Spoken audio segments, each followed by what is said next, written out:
Want to take you a doodly-doo. Can you dig it?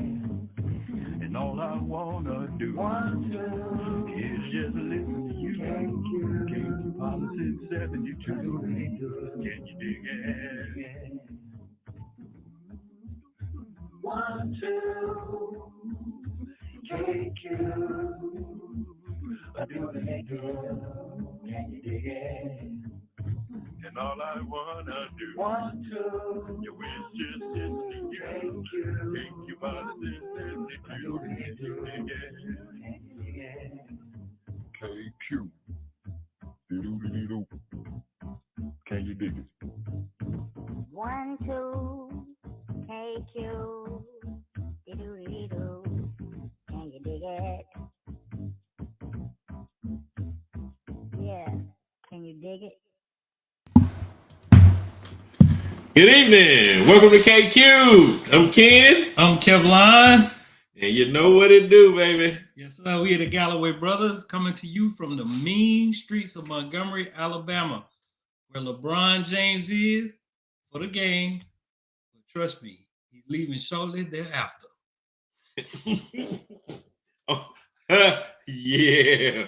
Quick, fast, and in a hurry, man. He gonna get up out of here so quick.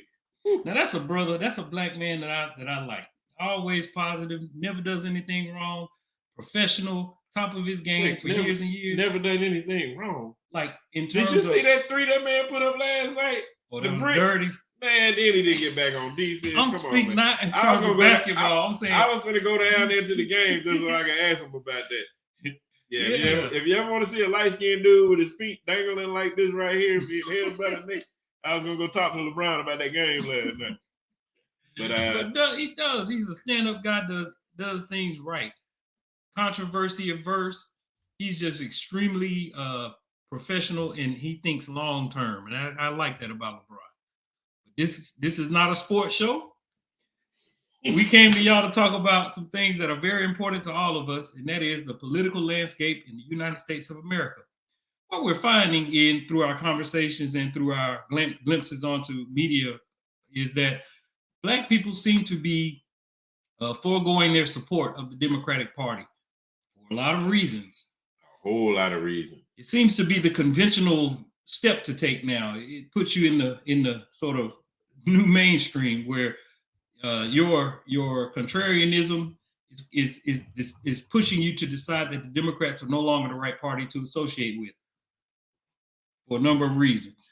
Yeah, for starters, they talk about the Democratic Party has never pushed for reparations, and then they say they've done more for the LGBTQs than they've done for us.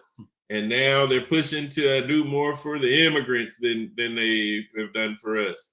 And they ain't doing nothing for us. And we've been poor all these years, and we're going to continue to be poor as long as we keep supporting them. So in order to earn our vote, what we should do is not vote for them, to stand down, vote for a third party, vote for the Republican Party, or just sit at home and don't vote at all, just because if we abstain from giving our support to them and they lose miserably because we didn't support them, well, then the next go round, they'll be more ready to push our agenda and try to actually earn our votes, rather than just think it's just you're just expecting it just because it is what it is. Well, what we're here to do is explain to you today that there is a reason why it is where it is. And why it is. And why what it do, what it why do. Come, it ain't like I want it. Yeah. So all of that. We're gonna talk about all of this stuff. Yeah. I mean, if you leave the Democratic Party, or if you just hold out on your vote expecting this thing to go, I guarantee you one thing.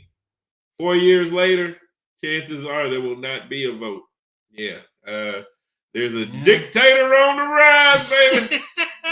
Dictator on the rise.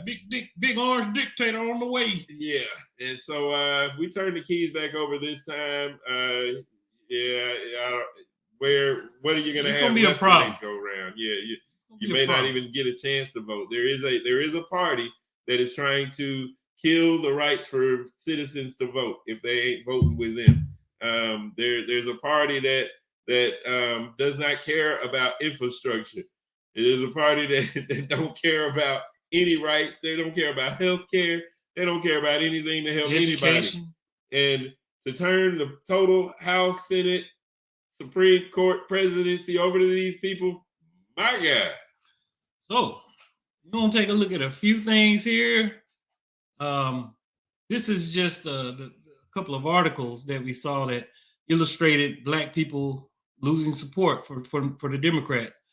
All types of reasons, not just the ones Ken mentioned, but the other things as well. They're just picking a reason and saying, I'm not going to vote for Democrats anymore. A survey from Gen 4 released Tuesday found that if the presidential election were held today, 17% of Black voters said they would cast their ballot for Benedict Donald. So the other thing is he started at 92% the last election. So there's a definite thing. Yeah, keep reading. 20% of Black voters polled said they would vote for someone else other than Trump or Biden, and 63% of voters said they would still support Joe Biden. Yeah, so that's down from where we were in the last election. In the last election, in a few states, was pretty close. Every single vote matters. I mean, in some cities, you win by, some people win the Senate. In some districts, they win the House by like 500 votes and stuff like that. I mean, it gets pretty close. So we can't take these votes for granted, and neither can the Democratic Party, which is why we're doing this episode, by the way. Yeah. So this chart shows how Biden support among Black Americans continue to drop. So the narrative is true that yes, Black people, and this is the Black people is this top line here, and Asian American, Hispanic, whites, but the Black support for Biden is continuing to decrease. However, notice one thing. Out of these ethnicities, the Black support for Biden is still much higher than in other areas. So we're not losing the battle on this one issue.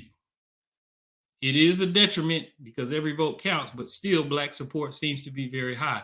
I attribute this to the fact that the vast majority of Black Americans do not fall into the trap of saying, you haven't gotten everything you want yet, so now it's time to abandon the Democratic Party, as if they're not doing anything right. So self-destruction, you're headed for self-destruction. Yeah, I don't know why that just popped in my head, but that's I'm what thinking about if you abandon if you abandon your chance of doing better, then yeah, it's kind of like self-destruction. So we're gonna get this verbalized by a couple of potential Afro MAGAs talking about how this dynamic is working. So stay tuned. And Pamela Denise Long joins me now. She is diversity, equity, inclusion, and anti-racism trainer. She's also a brilliant writer, clearly. Welcome to the show. Good to see you. You call Black Americans voting for the Democratic Party an arranged marriage. Now you're calling for a divorce. Tell me why. Yeah, so it's an arranged marriage because, as I clarified in the article, Black Americans back in the day when Republicans and Democrats kind of switched their platforms didn't really have a choice if they were going to stay engaged with American politics. And at that time in the 60s, obviously it was very critical that they do. And it's very critical now that Black Americans stay engaged with the political process as well. Democrats have not delivered, even though they've had the House, both houses, as well as the White House. They haven't delivered specifically for Black Americans, and also quite specifically for descendants of slavery. Okay, just want to point out, in this case, this young lady just referenced something that she considers to be a fact. Democrats haven't delivered. So first of all, who's she comparing the Democrats to in terms of delivering? What metrics is she using? Is she talking about unemployment, income, healthcare disparities, education? She hasn't pinpointed any of those. No doubt. I think she's talking about that reparation check. Well, maybe, but whatever it is she's talking about, she's not willing to specify it. And you have to kind of comb through the weeds and dig through the tracks as you go along. You'll see. Make up the vast majority of the Black American population. You say that while progressives accuse the right of not talking about anti-Black racism, when the left does talk about anti-Black racism, they do so to use our pain, not for our benefit. That's a quote from you. It sounds like you're criticizing the kind of performative gestures toward racial justice that we often see from the left. Can you say more about that? Yeah, so, it's both performative in terms of the wordsmithing that happens, as well as in terms of how we haven't disaggregated the data on the impact of the policies that are being implemented at the level that is not to pass or minimize the impact that and respond. My goodness. So she said they wordsmithing, and then she said, right after that, she said aggregated. That's all I wanted to say. Responsibility, the impact and responsibility that state as well as regional and local governments have. What I mean by that is I need to see specific implementation plans that show that these diversity policies are actually transforming the lives and economic stability of Black American communities, Black American homes, and Black American families and workers. Me too. I want to see that too. And the thing is, hopefully throughout the rest of this video, we'll be able to show you some areas where that has actually been accomplished. But she's not going to cite any of those because, like I said, she's not going to go into any details and kind of look at the numbers. She isn't willing to do that. So we're going to have to do it for you. Yes, sir. We're going to just comb through a few things. Now, this is... blow this up a little bit. Yes, for the people in the back so they can see it. This is just this is from the White House. This is a sort of overview of what the White House has done in terms of African-American efforts.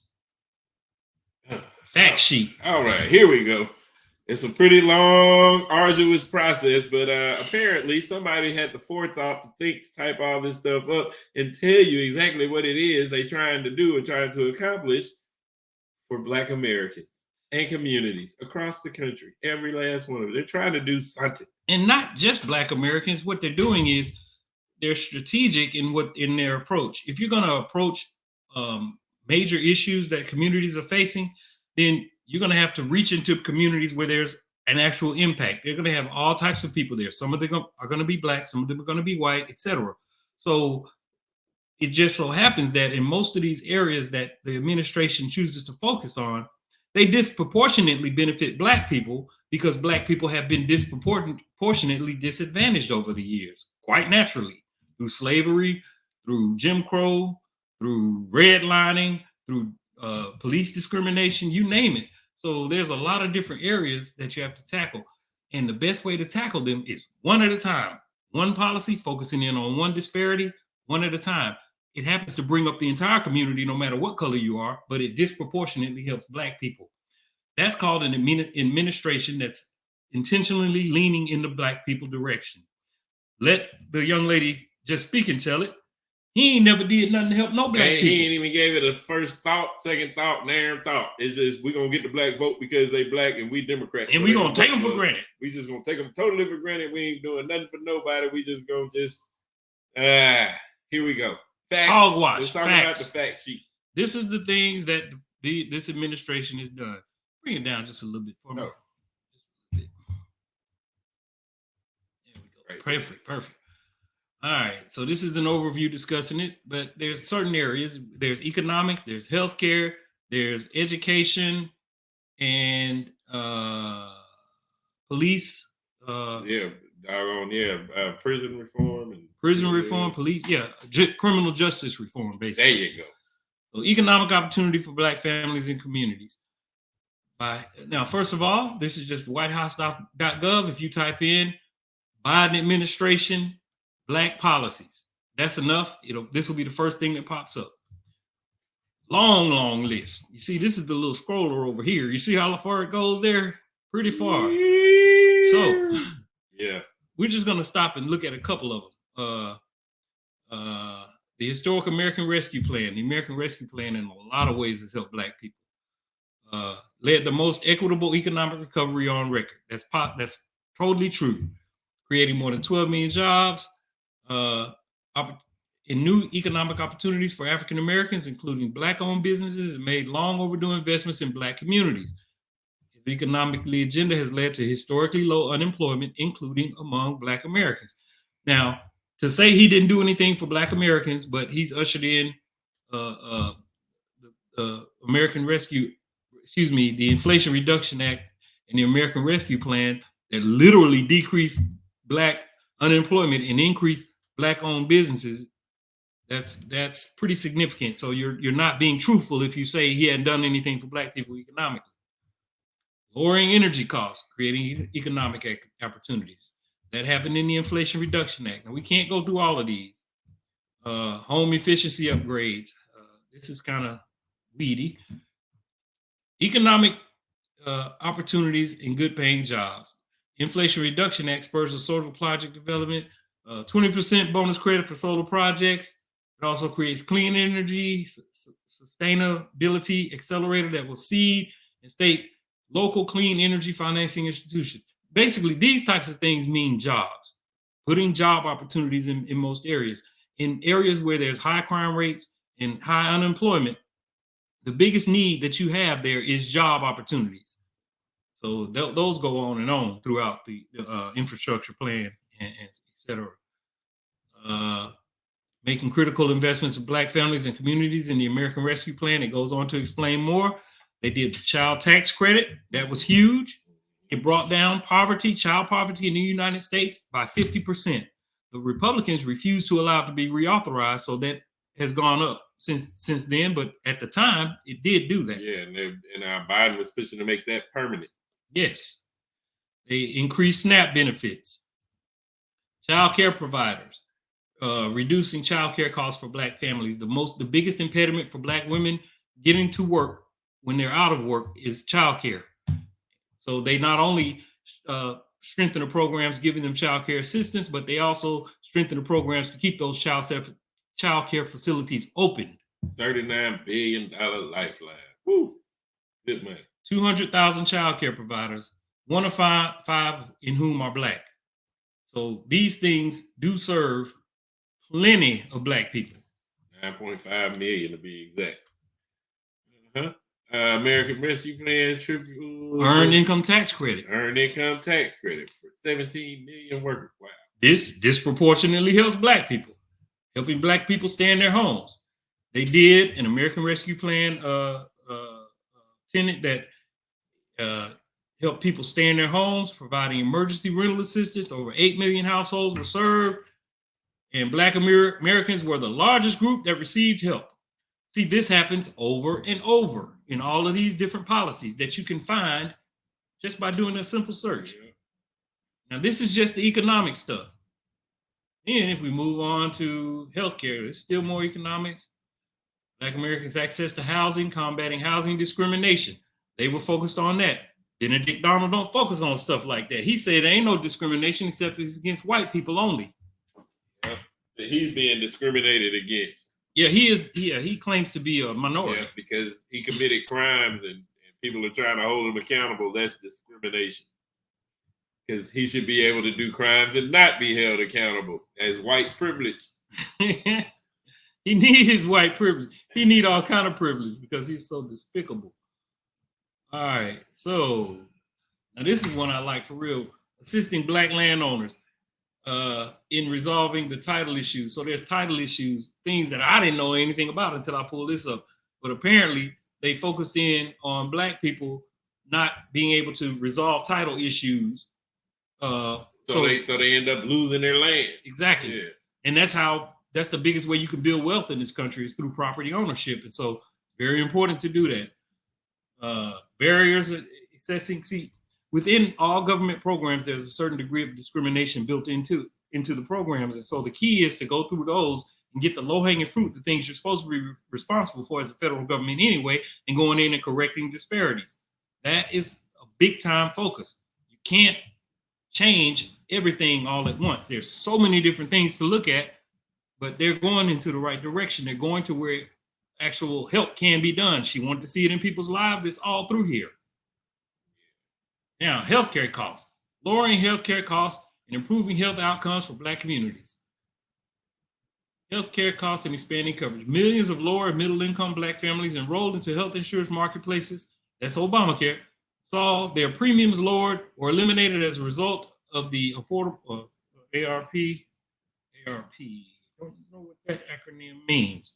And will continue to benefit from provisions included in the Inflation Reduction Act. So through the Inflation Reduction Act, there were healthcare policies implemented that are reducing the costs to Black people. All right. Wow. Almost 3.9 million Black people were uninsured in 2019 before Biden took office.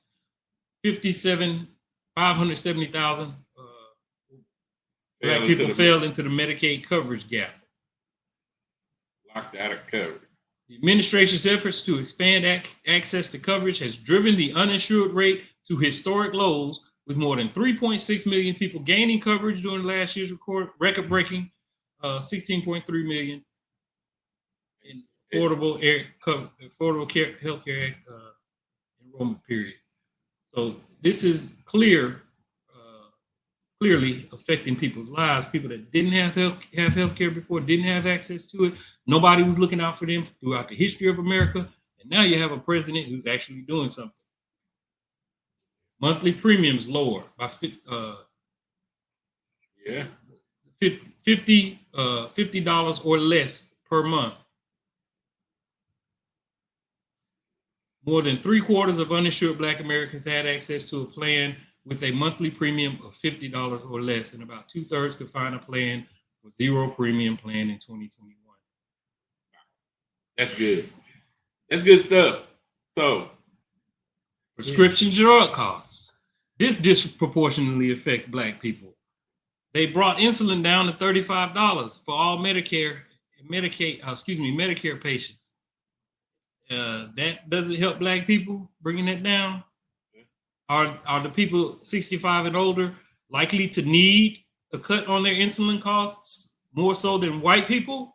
Sure, because you have a higher proportion of Black people poor and in poverty than the white population. It's just basic. So I'm going to challenge you. Go and find this. Look at it. Read it to see what things on here might have affected you, your children. I can tell you one thing. The Republicans tried to do away with the Affordable Care Act, and my kids are still on there. Both of them are over the age of 20, and they're going to be there till they're 26, and they have health care now. So thank you, Obama. Thank you, Democrats. And thank you, Joe Biden, for not being a Republican. Yeah. Let's just take a couple of looks at these. Black unemployment rate, as you can see, since 2020 continues to drop. The actual disparity, the gap between the unemployment rates of Blacks and whites has narrowed to a record low of 1.8% as of March 2023. So there is such a small gap now between the unemployment rate between Black people and white people.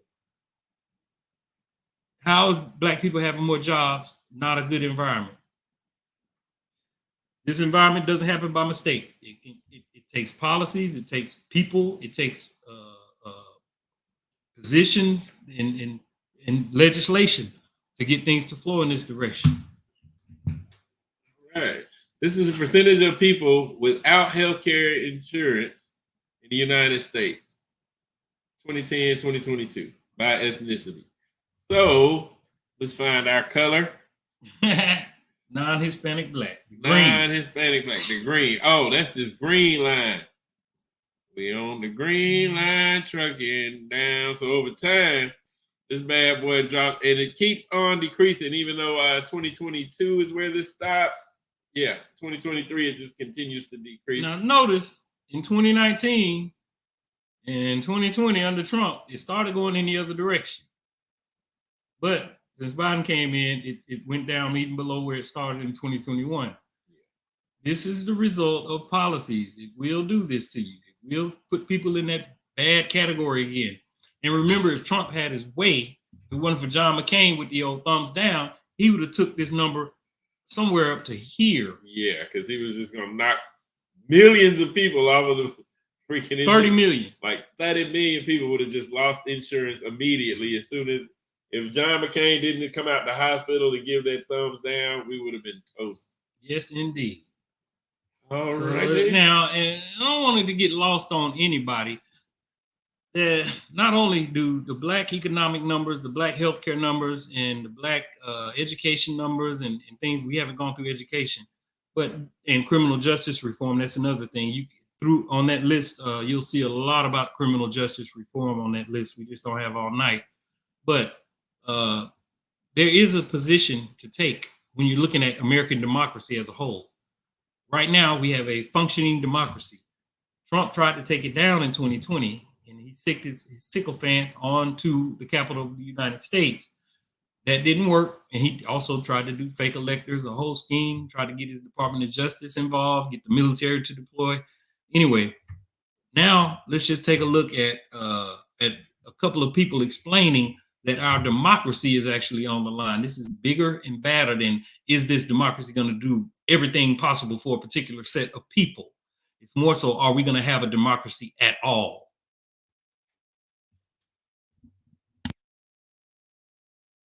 Union is frankly stunned watching the leading Republican presidential candidate, Donald Trump, quote one of our nation's foremost adversaries, Vladimir Putin, as a sort of character witness while on the stump in New Hampshire last night. Vladimir Putin of Russia says that Biden's, and this is a quote, politically motivated persecution of his political rival is very good for Russia because it shows the rottenness of the American political system, which cannot pretend to teach others about democracy. One might think such a point need not be made, but Vladimir Putin, a former KGB official with blood on his hands, who regularly sides with American adversaries, both rhetorically and with arms, and who right now has at least two Americans, Evan Gershkovich and Paul Whelan, unjustly detained. Vladimir Putin is not a credible source of information about American democracy, much less American jurisprudence. Vladimir Putin seeks to undermine the United States and its allies, whether in Europe or Asia or the Middle East. And yet, despite this, or maybe by now because of it, I can no longer tell, Mr. Trump stands poised to do very well in the Republican Iowa caucuses on January 15th in less than a month. He has only expanded his lead. Doug?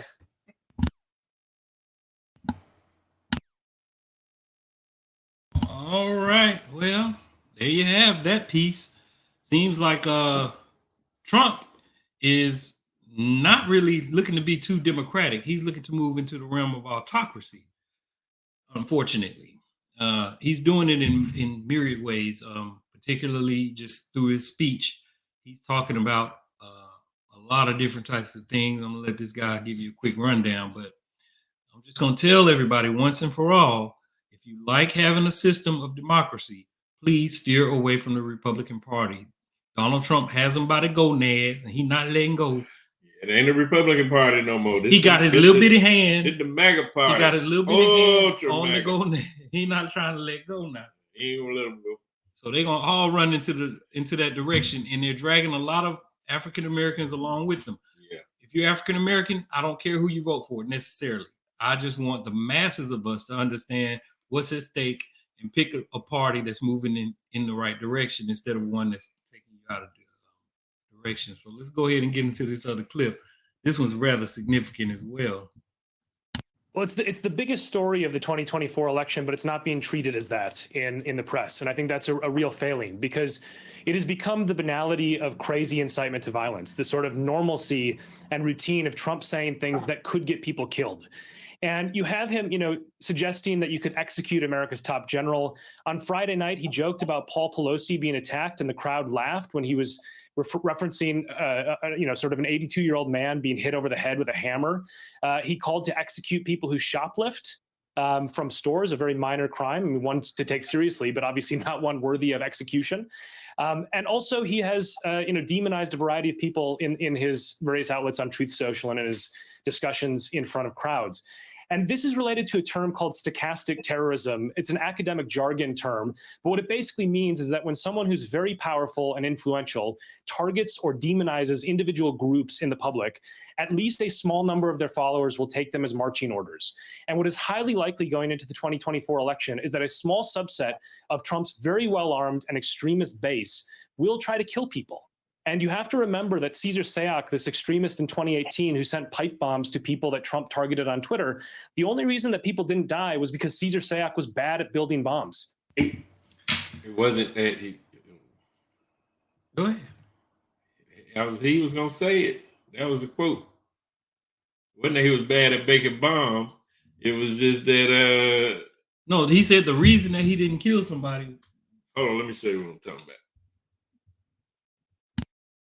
It wasn't because the rhetoric was unimportant. So we're sort of gambling a lot of people's lives and our democracy.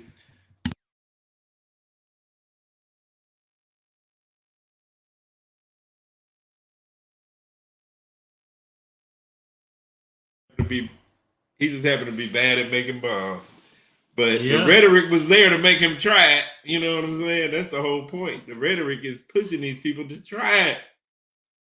Yeah, it does it over and over. And we got a stark example on January the 06th. I mean, I hate to keep bringing it up as a continuous refrain, but that is the most stark example. His speech caused people to attack the United States government, literally. And people are considering putting him back in. And those same people are saying, what they're going to do for black people? Okay, autocracies not gonna do anything for black people. It ain't gonna do anything for most people. Right. Regardless of your color. Yeah, eventually all of us gonna be in the same bucket if we let these oligarchs do what they trying to do. Yes. Buddy. Here's another example of how Trump is going to authoritize the United States government. You know, one thing that they do is they take they weaponize the Department of Justice. They go after the media. They strong arm criminals, anybody who they can throw in the bucket of criminals. So this is just an example of one of those. On Noticias Univision, he said that the DOJ's current investigations of him set a precedent that he could take advantage of. They have done something that allows the next party. I mean, if I happen to be president and I see somebody who's doing well and beating me very badly, I say, go down and indict them. Mostly that would be, you know, they would be out of business. They'd be out. So that's what you say is somebody is opponent of yours, go down and indict them. He's saying this as if this is something that makes sense, or as if this was something that was done to him. That's not what was done to him. He decided to run after he found out he was already going to be indicted for stuff that he did. Right. And then why ain't he out of the race? Yeah. If that's the case, if all you got to do is indict him and they'll be out the race, why are you still lingering around here, man? He got indicted about 11 times. Good grief, I wish he'd find something safe to do. Out of the election. Enrique Acevedo joins us now. He's a CBS News contributor. My goodness. That means, by default, that means he would be out of the election. Yeah. If that's all it takes is to indict him. But he's literally sitting here admitting as what would be the president that that's what he would consider to be perfectly reasonable. He's also, again, talked about going after the media. He's talked about shutting down MSNBC and things like that. Now, shutting down MSNBC, killing the freaking generals and anybody that went against him. He's trying to shut them down. Now, I understand the Democrats haven't done everything for black people yet. Not everything. They haven't finished the game. Yeah, it's a tit for tat kind of a little trickle kind of a thing. You gotta take steps. You gotta move in the right direction. Yeah, but we're definitely moving in the right direction. Things are a whole lot better now than they were in the 50s and the 60s and the 70s and 80s. It just keeps getting better. Yes. Yeah. So now you go and show me a Republican platform, party, a set of principles that can measure up to this. Now I'm gonna just pick one. Bam. Make student loan system more manageable for current future borrowers. These steps, so 5% of borrowers discretionary, this means average annual student income for both current. Again, this is something that will disproportionately help black people. More black people need this kind of assistance than white people, percentage-wise. Yeah, buddy. Future students, taxpayers, by reducing the cost of college. So they're hitting on education, healthcare, economics, and all sorts. This is what show me the Republican Party doing this. Show it to me. Right. Yeah. The only thing that they're talking about is you need to join us and hate people.